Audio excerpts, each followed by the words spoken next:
Assalamualaikum warahmatullahi wabarakatuh. Selamat pagi anak-anak. Perkenalkan, nama saya adalah Samperi Sriwidianingsih, biasa dipanggil Penny. Saya adalah mahasiswa Universitas Jember, Prodi Pendidikan Guru Sekolah Dasar Fakultas Keguruan dan Ilmu Pendidikan. Saya adalah mahasiswa yang sedang melakukan KKPLP di SD Kertajaya Puja, Surabaya. Hari ini kita akan belajar dua materi. Materi yang pertama yaitu tentang peredaran darah dan organ peredaran darah serta fungsinya pada manusia. Yang kedua yaitu bagian-bagian dan juga ciri-ciri pantun. Mari kita simak penjelasan materi berikut ini. Nah, tetap di rumah dan jaga kebersihan ya.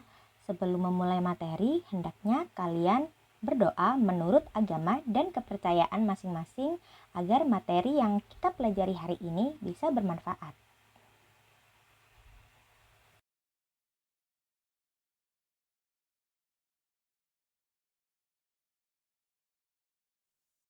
Hari ini kita akan belajar tema 4, sehat itu penting, subtema 1, peredaran darahku sehat pada pembelajaran 1. Tujuan pembelajaran kali ini yaitu yang pertama, siswa dapat mengetahui organ peredaran darah dan fungsinya pada manusia. Yang kedua, siswa dapat mengetahui cara kerja organ peredaran darah manusia. Yang ketiga, siswa dapat menyebutkan bagian-bagian dan ciri-ciri pantun dengan tepat.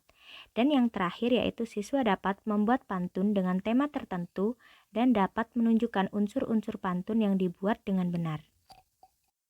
Nah, hari ini kita akan belajar dua materi. Materi yang pertama yaitu organ peredaran darah dan fungsinya pada manusia. Yang kedua, bagian-bagian dan ciri-ciri dari pantun. Apa kalian tahu apa itu sistem peredaran darah?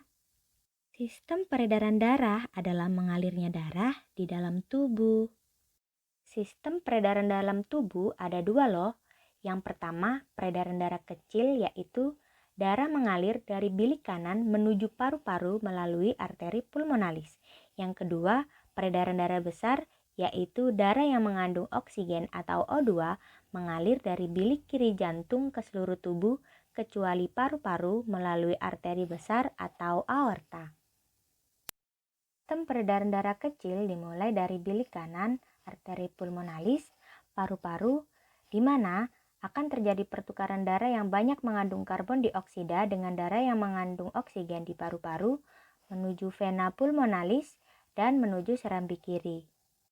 Sistem peredaran darah besar dimulai dari bilik kiri, arteri besar atau aorta, arteri, seluruh tubuh, vena, dan yang terakhir serambi kanan.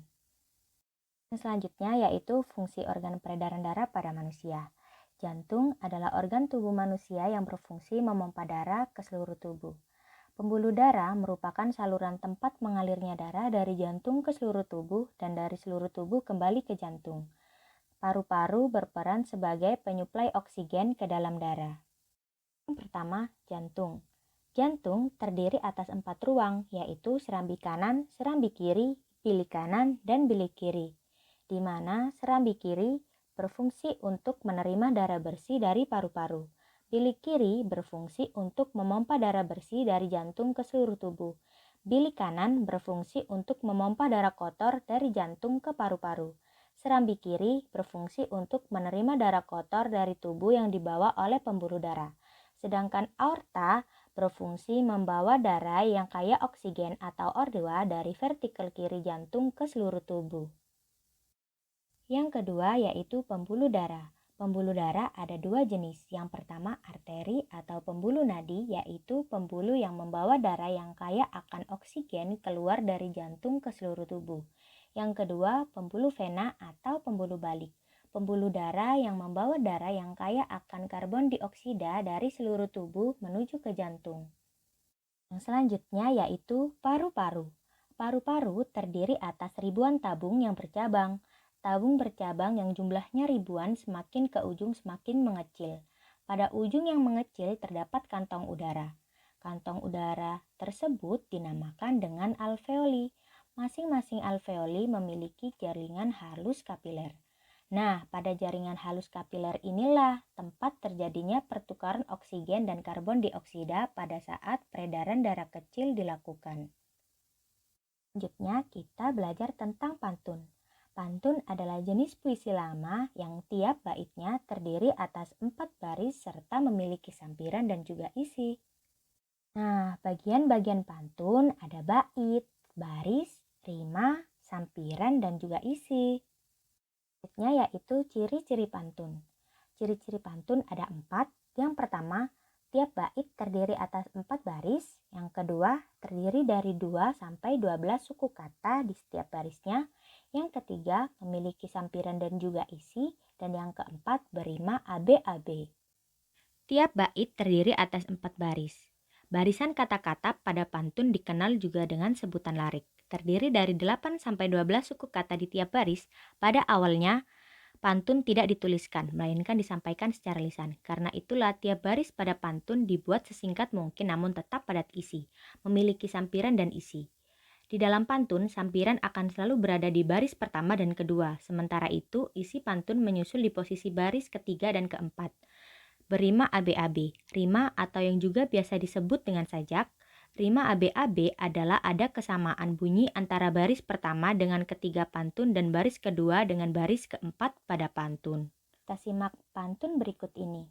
Kalau ada jarum yang patah, jangan disimpan di dalam peti. Kalau ada kata yang salah, jangan disimpan di dalam hati. Amanatnya yaitu, segeralah meminta maaf bila memiliki sebuah kesalahan. Terima kasih sudah menyimak materi ini. Ibu berharap setelah kalian mempelajari materi ini, kalian bisa belajar dengan giat. Jangan lupa tetap di rumah, patuhi protokol kesehatan sesuai dengan anjuran pemerintah. Semangat belajar dan assalamualaikum warahmatullahi wabarakatuh.